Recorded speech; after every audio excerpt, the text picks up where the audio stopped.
In this exercise, we're going to create a network logo to identify the broadcast station. It's called a bug, sometimes also called a jelly or a glass. Now, you can use any artwork for this or even any text. So what I've already done is I've created the graphic and we'll just bring it in and then we'll modify it.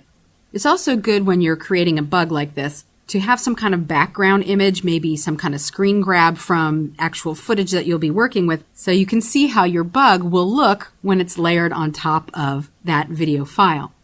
First, we're going to go to our File menu and place some things. We will grab a file called Frame Grab first, and that will drop in a background image that we can use to place our bug on top of. And then we're going to drop in the same method, our artwork. There we go. We want to use the one called Spy Logo.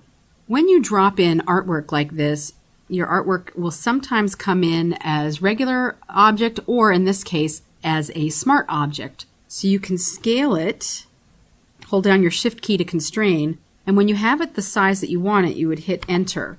Then you'll notice that it becomes a smart object in your layers panel. You'll see that little box over in the corner of the thumbnail, and you can drag that artwork into position. Now I have already run the Title Safe overlay, so I know exactly where to place my artwork, but I still say that that's a little bit large for a bug. Just Command or Control T to scale it down like so. Remember to hold down your shift key.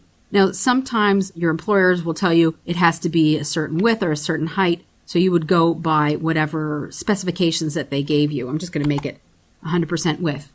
If you can't see your artwork on top of the frame grab, you could select the frame grab and reduce the opacity. Maybe not that much, something like that, because the frame grab is really just there to assist you. Now, with that text selected, that logo selected, you'd probably want to do a few things to make it stand out. And one of the nicknames I mentioned is called glass, and that's because it looks like the artwork or text, whatever it is, but it's see-through. In order to give it that see-through effect, we've got to do a couple of special things. And we'll start by giving it some special effects. You could add, depending on your artwork, a drop shadow. You could do bevel and emboss. You can do color overlay. But for us, we're going to do two things. We're going to do an outer glow and a bevel and emboss. So with our outer glow, let's move this off to the side. We just want a slight halo going around this. So I'm going to probably reduce the opacity to about 20%. And reduce the size to something really small like 1. And then we'll add the bevel and emboss here. But again, I want to keep it really subtle. So I'm going to bring the size down to 0 and keep the soften at 0. And everything else can stay the same. All these default settings are great for exactly what I'm looking for. And then you will reduce the fill from 100% to 0. And what this does is it allows you to use those special effects but not see the actual color of the object on the layer. So now if we go back to our frame grab and put the opacity back up at 100%, you can see, and let's hide our guides and we'll hide the title overlay, you can see that it looks really great. It's nice and easy to read. The next step in the process is to create an alpha channel.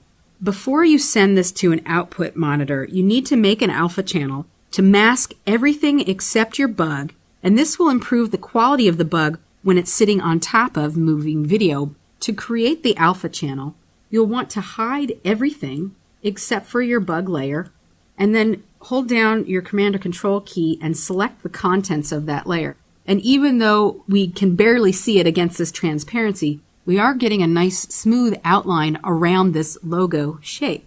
We can then come into our Channels panel and click this button here. It says Save Selection as Channel. If you click on that button, it will save that selection as an alpha. Go back to your Layers panel, and you can deselect with the Command or Control D. And now you can save this file as a PSD. Then, before you send it out, you would save a copy. Remember, to make a duplicate, you go to your Image Duplicate option, click OK. Now you can save this copy as a PICT, Targa, or a PNG file. A PNG 24 would be used for Final Cut Pro or Avid. In Premiere Pro, you can import a PSD file, so you wouldn't even need to make a copy of it. The reason you'd want to keep your original as a PSD file with all of the layers is so that you could go back in and make modifications in case you ever need to do that. Also, it's nice to have an archive of your work. just going forward, you can always refer back to it if you need to. And also, if you're using this example for Avid, make sure that you invert your alpha channel within your import settings. After you've saved the file, then you can import the file into your NLE or into After Effects, but be sure to tell the program that the bug is pre-multiplied with white to get the cleanest edge. You could do the same bug glass technique, as I said, with any text or any graphic. All you need to do is bring in the artwork or add the type on a new layer and apply the same effect.